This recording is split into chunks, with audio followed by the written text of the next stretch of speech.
Muito obrigado pelas orações. É sempre uma alegria, né, a gente poder ter a graça de assentar, escutar a palavra, pensar na nossa vida espiritual, né?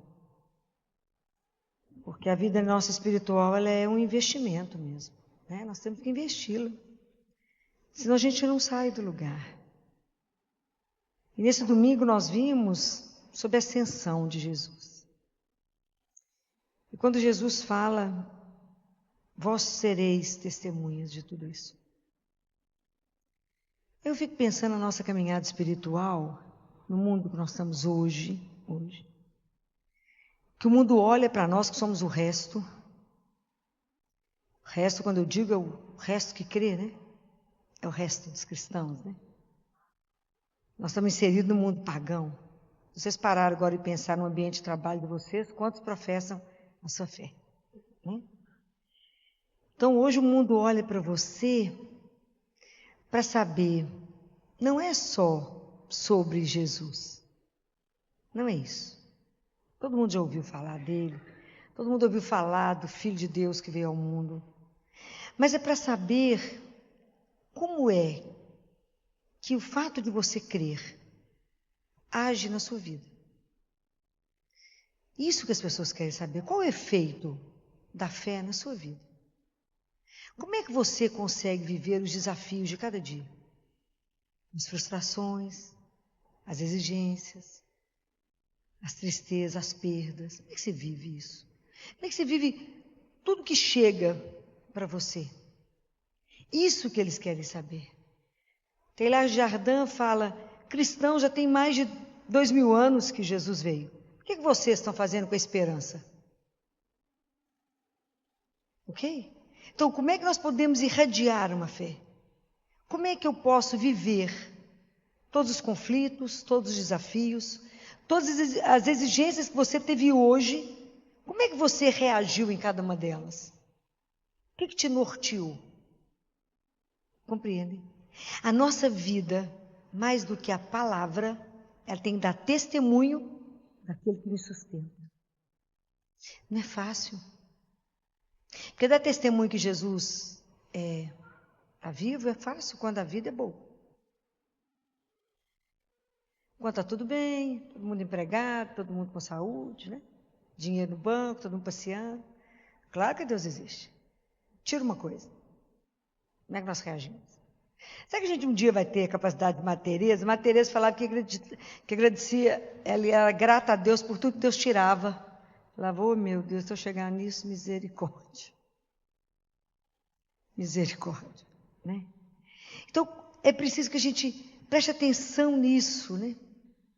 Como é que hoje, se as pessoas olharem para a minha vida, não que o cristão é melhor do que ninguém, não somos melhores do que ninguém.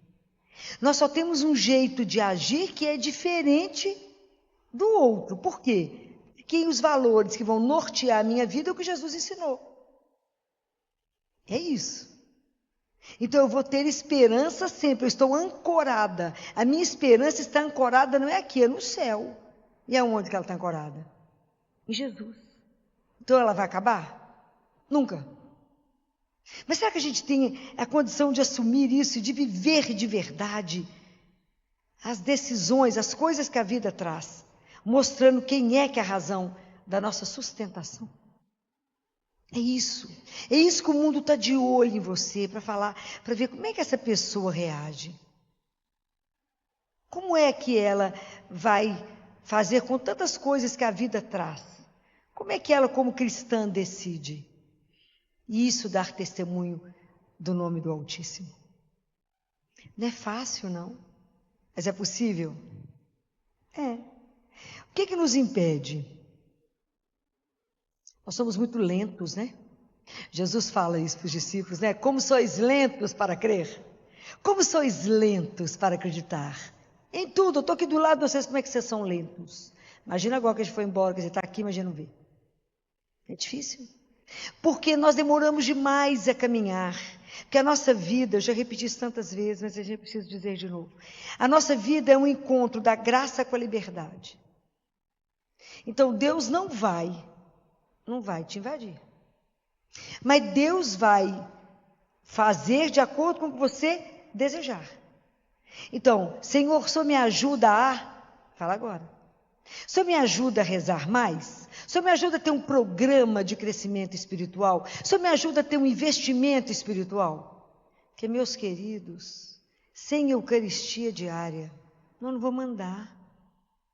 Eu preciso me encontrar com Ele. Eu preciso permitir ser transformada por Ele. Senão nós vamos continuar como qualquer pagão batizado, que não fez nenhuma diferença a presença do Espírito em nós. A gente caminha, mas morto. Tem gente que você encontra e fala, não, estou precisando de injetar Jesus na veia dessa pessoa. Morto. Vivo.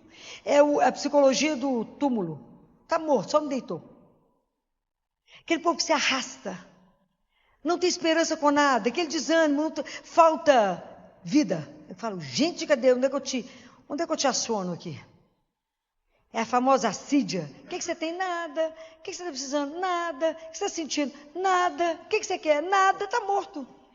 Não tem desejo, não tem paixão. Nada deixa a pessoa animada. Nada é capaz de contagiar. Não tem uma alegria. Que a figura que levanta, deita tudo igual. Eu falo, misericórdia. Entrou e saiu do ambiente do mesmo jeito, ninguém percebeu. Está morto também. Não tem condição.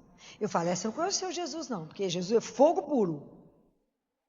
É o que vai chegar e que vai te animar, porque você não vai precisar de mostrar que você pertence. As suas atitudes, a sua postura, a sua forma de vestir, a sua forma de falar, a sua forma de conduzir, dirá a quem você pertence. É escandaloso. Mas você tem que ter uma caminhada. Você tem que ler a palavra, você tem que se nutrir da palavra. Senão, não andamos. A nossa vida sem uma vida de oração. Nós temos que ter o tempo de ler a palavra. Nós temos que meditar. Eu tenho que ter o tempo de ouvir. Ouvir. Falar, mas é difícil demais ouvir Jesus. Tenho certeza. Então eu não escuto nada, não entendo nada que ele está falando. Mas é no meio de tantas vozes, saber qual que é a dele. Mas e quando eu não escuto? Como é que eu sei que é ele? Como é que vocês vão saber que é ele? Você trouxe aqui para ele uma decisão. Falou, o que é para ir ou para não ir? Não estou entendendo, não estou escutando o que ele está falando. Como é que você sabe se você pode fazer ou não? O que te dá segurança? Tem que ser mais para vocês. É assim. Quando a gente não entende nada que ele está falando, mas você sente que o caminho é para cá. Então você vai. Por que eu posso ir? Porque o amor dele por mim é tamanho, que se eu entendi errado, ele vai mudar o rumo. Vai vir cá bem, é para cá. Essa confiança incondicional. Mas para que eu possa ter essa confiança incondicional, essa certeza desse amor que nunca vai me abandonar, eu tenho que ter uma caminhada pessoal com Jesus. Senão você testemunha de quê? De nada, vou falar, não, ouvi contar, diz que ele é assim, bom. Mas eu não saboreei. Deus é para ser saboreado, é para você sentir o sabor da misericórdia, o sabor do amor dele, o sabor da graça dele. Isso é para ser sentido. É para poder, Deus permite ser degustado. Isso nós temos que aprender. A relação com Deus, ela é pessoal, vital. Só falta encostar. Nós encostamos, meu Eucaristia? Nós ainda não entendemos o que é receber Ele vivo. E saber que eu sou nutrida por Ele, porque senão eu não dou conta de andar. E aí eu posso dar testemunho para o outro e falar, não fique desanimado, Jesus é vivo e Ele te ama. Você pode não saber, mas é verdade essa história. Levar vida que Ele está morto. Ressuscitar, quantos hoje você precisa de ressuscitar? Mas é assim que a gente vai conseguir fazer essas coisas. Mas se eu não tiver um caminho de verdade, eu tenho que ter um querer. Porque o nosso problema é que a gente começa e dá um passo para trás. Hoje eu saindo da missa, encontrei com uma ex-residente minha de pediatria, que é uma bonequinha. O jovem terminou a residência ano passado de pediatria, é uma doçura. Fazendo uma caminhada de fé bonita, mas você vê como é que a nossa vida é lenta. Ela falou comigo, você tem um minutinho para mim? Eu na porta da igreja. É para você sempre, minha filha. O que foi? Ela falou, eu queria te pedir uma opinião. Falei, tem certeza que é para mim? É porque eu não sei se eu faço isso, ou isso, ou isso, aquilo, para me ter segurança. Falei, amiga, vamos começar essa história de novo? A sua segurança está onde? Essa segurança está nisso, nisso ou nisso? A nossa segurança está onde? É em Jesus. Está vendo como é que é lento? Ela falou, ai, Filó. Falei, é. A nossa segurança é um só. É Jesus. Se eu estiver procurando a minha segurança no meu emprego, na minha conta bancária, no nome que eu carrego, na minha profissão, ela pode simplesmente acabar numa fração de segundo, ok? A nossa segurança está naquele que é eterno. Ai, que coisa escandalosa. Naquele que nunca vai me abandonar, que nunca vai me deixar, porque me ama. Isso vocês têm que repetir o processo o dia inteiro.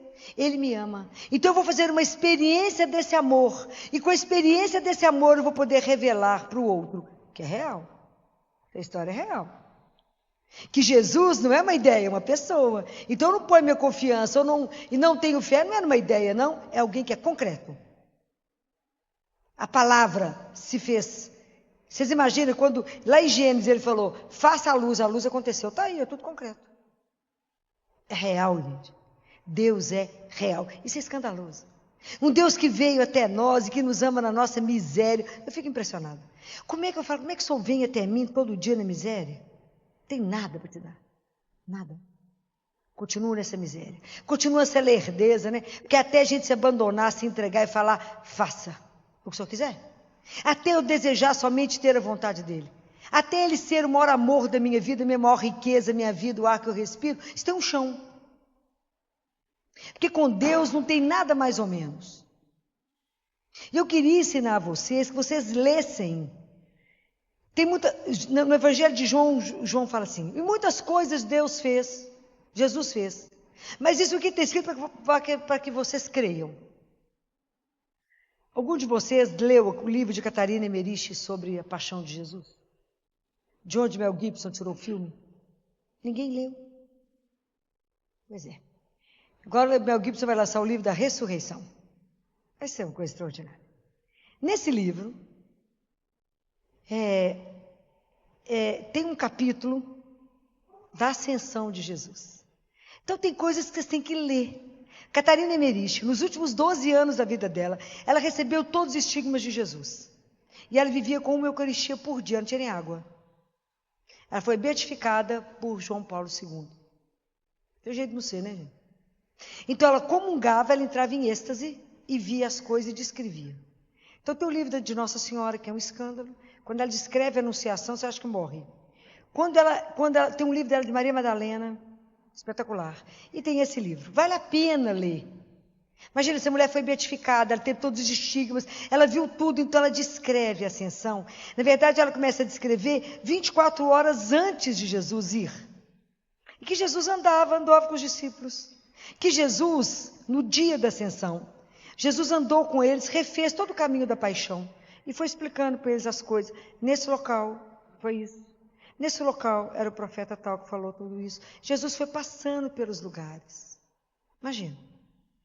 Que na véspera da paixão, Jesus estava andando com eles e tinha um grupo de gente. E Nicodemos e José de Arimateia fizeram um banquete para Jesus, os discípulos e Nossa Senhora. Jesus foi lá, na véspera da Assunção. Jesus ficou 40 dias depois da Páscoa, andando com os discípulos, aparecendo. Mas nós estudamos, nós não lemos. É extraordinário. Jesus, depois desse banquete, Jesus continua com eles em oração, reúne os apóstolos, reúne com Nossa Senhora, que fica em frente, faz de novo a ceia com eles, coloca Pedro, e coloca um manto em Pedro, institui de novo em Pedro, confirma em Pedro a autoridade que ele deu diante de todos os discípulos. Ele confirma isso. Ele ensina sobre o batismo, ele ensina sobre a bênção. Jesus ensina tanta coisa séria. E depois ele coloca Nossa Senhora no meio, chama ela. Coloca ela no meio e fala, ela será a medianeira de vocês. E que os discípulos se curvam diante dela. Então eu preciso que vocês leiam. Depois de lá, como é que foi, como é que eles andaram, até o momento da ascensão. É lindo, como é que ele se despede de Lázaro, que estava escondido, né? Ficou escondido em casa, porque se ele aparecesse, eles matavam ele, que era a prova, né? Então, como é que ele viveu tudo isso, né? É preciso que vocês leiam outras coisas para acrescentar a vocês, porque é uma literatura que foi de uma mulher que foi beatificada. Vocês podem ler isso sem medo de estar cometendo nenhum erro, né? Pode ler. Vale a pena ler. Como é que foi essa despedida? O quanto que os discípulos choraram, o quanto que estavam angustiados. E a única pessoa que não chorava era Maria. Jesus falava, por que você está chorando? Olha, minha mãe, ela não está chorando, não. Mas você imagina a angústia que ele falava, como é que vai ser depois que ele se for? Ele falou, mas eu não estou indo, eu vou voltar, e ele vai se manifestar de outra forma. E é isso que a gente precisa aprender de novo. É isso que a gente precisa viver, essa intimidade, essa amizade com ele. Para que as pessoas possam olhar para a nossa vida e falar, é diferente. Porque somente a fé pode fazer com que eu viva uma dor. E não permitir que a dor seja a última palavra na minha vida. É somente pela fé. Todos nós que cremos, vamos viver sofrimento, dor, tudo, morte, tudo. Claro que vamos. Mas é somente a fé é que não me permite que uma perda muito grande na minha vida me destrua. Fala, a dor veio, mas ela não tem a última palavra e ela não me destrói. Eu continuo por causa dele. É ele que me sustenta, é ele que me levanta, é ele que me põe de pé e fala, coragem. Não acabou. A história não acabou. É isso que a gente tem que ter, mas sustentado em quem? Nele, na palavra dele. É essa certeza que nada, que a morte não nos destrói, que o sofrimento não nos destrói, que diante dele, qualquer coisa que tiver parecendo que está acabada, gera vida. Que toda depressão é abraçada por ele. Pode receber os braços de Deus. Que toda angústia pode ser aliviada por ele. Isso é ele. Toda situação pode ser transformada na presença de um Deus vivo. Aonde eu encontro o Deus vivo? Em cada Eucaristia. Ali, nós estamos diante de Deus vivo. É extraordinário. Mas nós não aproveitamos isso. E deixamos perder a graça. Jesus fala, eu já falei isso com vocês, que quando a gente vai comungar, recebê-lo, que ele vem cheio de graças para nos entregar. Por que ele não entrega? Porque o nosso coração é duro e não cremos na presença dele real. Tem que pedir essa graça. Pedir a Nossa Senhora que nos ajude a amolecer o nosso coração. Até a graça do temor, né? Até a graça que quando entramos numa fila, não estamos na fila do supermercado. Estamos caminhando para encontrar com um Deus vivo, que pode me transformar, que pode mudar a minha história e a minha vida. Que não há nada que ele não possa mudar. Nada. Nada. Nem a pior dor pode ficar sem a consolação de um Deus. Porque eu já falei com vocês e falo de novo. A dor para chegar em nós foi amortecida por ele. Senão a gente não sobreviveria. Porque o amor dele por nós é uma coisa surreal. E ele, já falei e vou continuar falando, o amor é pessoal. Então como é que vocês vão dar testemunho que vocês são amados, que vocês têm uma vida de amor? Que vocês não sucumbem a uma decisão difícil. Que a hora que a situação vem, vocês se colocam diante dele e falam, seja feita a vossa santíssima vontade. E não se revolte, não aceita o que vier e fala, obrigado. Nesse dia eu estava lembrando, né, que a forma como a gente foi criado lá em casa, minha mãe esse fim de semana fez 90 anos.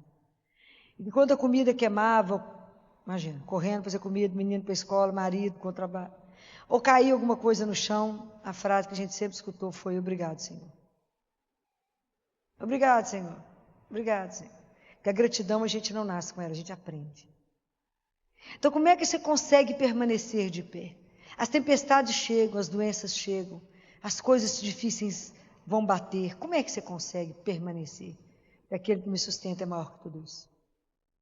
Tem a segurança, tem um nome e um sobrenome. Que aquele que cuida do verme da casca da árvore jamais me esquecerá.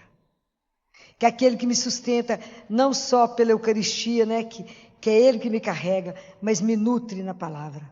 E a palavra dele me põe de pé. Quando eu escuto assim, eis que estou convosco todos os dias. Quando eu escuto não temais, sou eu. Quando eu estou aflita, agitada, com tanto problema, e eu lembro que ele levantou a mão e falou, cala-te. Eu posso falar com a mesma coisa. E quando eu penso que do mesmo jeito que ele me conduz para o projeto que ele tem na minha vida, ele me conduzirá na hora da morte. E que eu espero de verdade, que na hora da minha morte eu possa ouvir ele repetir aquilo que ele falou para o ladrão, o bom ladrão. Hoje mesmo estarás comigo no paraíso. Se não for nessa fé que nos sustenta, que nos dá garantia do que a gente passar, aquilo não acabou, que a promessa dele é absolutamente encantadora, que nos deixa emudecidos, porque não é maravilhoso demais saber que somos convidados a uma vida que é eterna. E que a gota de vida, que aquilo que a gente vive aqui é muito pequeno, e que Ele vai nos dar a graça de não nos deixar ficar preocupados com o acontecimento da agora só, mas que Ele nos abra os olhos, essa ascensão, me permita olhar para cima e falar, tem muito mais por vir. Que quando alguma coisa te chatear muito, te deixar muito angustiado, sai, olha para o céu, conta as estrelas, você der conta e fala, tem muito mais por vir. A história não é só essa. Tem muito mais. Há algo muito maior que fomos chamados. Não fui feita para ficar olhando o cadarço do meu sapato. Ele me mandou olhar para o céu. Há muito mais por vir.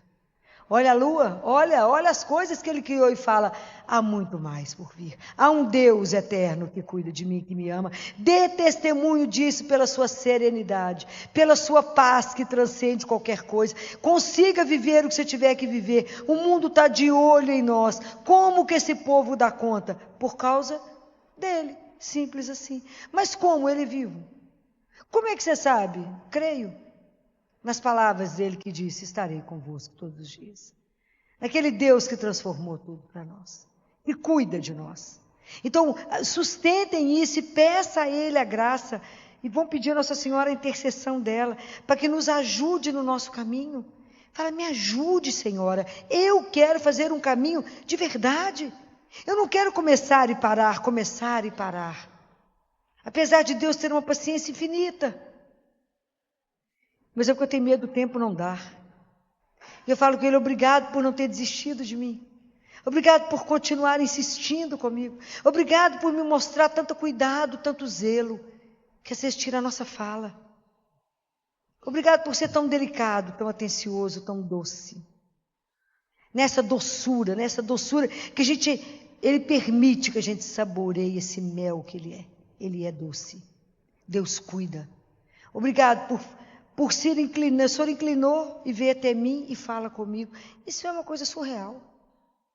Obrigado por o Senhor escutar as minhas misérias, por eu chorar. E só o Senhor sabe por que eu choro. O Senhor guarda até minhas lágrimas. Obrigado porque eu estou sentado. O Senhor sabe por que eu estou sentado. Se eu levanto, o Senhor sabe por causa de quê. O Senhor sabe tudo que eu sinto, que eu penso, que eu falo.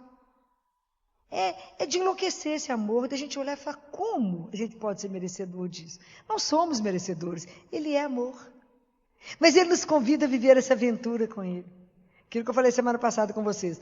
A aventura com Jesus não tem um cartão, não tem uma pólice de seguro, ok? É uma aventura. Mas é encantador. Então, que Deus nos conceda essa graça, né? Da gente primeiro se converter. E não demorar muito. Pedir a Ele que tire tudo aquilo que me prende. Independente se é uma corda ou se é um fio de nylon. Mas aquilo que me impede de me lançar e falar, eu creio, e viver daquilo que você crê. E tomar as atitudes a partir daquilo que você crê. E falar, você faz isso por causa de quê? Por causa de Jesus? Mas de Jesus de Jesus. E há uns 15 dias atrás, um pai falou comigo lá no consultório. Doutora Vila, posso fazer uma pergunta? A senhora pode. A senhora poderia me passar, se a senhora não se importar, a vitamina que a senhora toma? Falei, Primeiro que a senhora tem uma energia que a gente fica assim meio impressionado. Essa hora a senhora nessa animação trabalhando. Eu ri. E a outra? Porque a senhora adoece. Meu filho tossiu na sua cara. Meu menino nem adoeceu, eu já adoeci. A senhora, a gente não vê só doente. Qual que é o segredo? Só tomou vacina? Falei, tomei vacina de gripe. Não, mas tem que ter mais uma vitaminazinha que só toma, tem não? Falei, eu vou ser muito sincero para o senhor. Eu não tomo nenhuma vitamina. Mas eu acho que que eu tenho uma explicação para isso. Só pode contar? Posso. Eu tenho a graça da missa diária e eu recebo Jesus vivo todos os dias. Ele falou, falei, pelo seu que você não caminha. É a sua incredulidade que não deixa você sair do lugar. O dia que você acreditar no que eu te digo, você verá quão extraordinário é andar diante de um Deus vivo. Mas tem que querer, porque a nossa vida depende da nossa liberdade. Isso, para mim, é uma das coisas que mais me encanta em Deus. Ele cria cada um de nós. Tem um projeto escandaloso para cada um de nós, se a gente quiser. Fala, mas você é livre. Isso é escandaloso, que eu posso falar com ele, eu não quero nada com o Senhor. Ou eu posso falar, eu quero viver com o Senhor. E ele espera e aceita qualquer decisão nossa. Tem que amar demais, tem que ser uma coisa extraordinária para falar, se você quiser. Não é maravilhoso nosso Deus? É. Mas eu quero que vocês tenham essa paixão por Ele, para que vocês possam, vocês darem testemunho desse Deus de amor. E eu quero encerrar com um poema do Vantuan François Vantuan. Já falei com vocês desse arcebispo que vai ser santo. Vai ser santo. O processo de canonização dele está aí. Já contei para vocês. Um dos livros dele chama 5 Pães e 2 Peixes. Ele ficou preso por 13 anos, onde não tinha nem janela. E ele escreveu esse poema e com ele eu quero encerrar, junto com um trecho da carta de Coríntios, em que ele diz assim: só Deus pode dar a fé, mas vós podeis dar o vosso testemunho. Só Deus pode dar a esperança, mas vós podeis dar a confiança aos vossos irmãos e irmãs. Só Deus pode dar o amor, mas vós podeis ensinar os outros a amar. Só Deus pode dar a paz, mas vós podeis espalhar sementes de unidade. Só Deus é o caminho, mas vós podeis mostrá-lo aos demais. Só Deus é a luz, mas vós podeis fazê-la resplandecer nos olhos de todos. Só Deus é vida, mas vós podeis dar aos outros vontade de viver. Só Deus pode fazer aquilo que parece impossível, mas vós sereis capazes de fazer aquilo que é possível. Só Deus é suficiente por si mesmo, mas Ele prefere contar conosco. Na carta de Coríntios, primeira carta de Coríntios, no capítulo 16, no versículo 13, eu quero encerrar com essa frase. E ele diz: permanecei firmes na fé, sede corajosos e sede fortes. Que Nossa Senhora interceda por nós, para nos ajudar a permanecer firme na fé, com coragem, com fortaleza, que é uma das graças, que é um dos dons do Espírito Santo. E que não possa haver nada, nem dor, nem sofrimento, nem perda, nada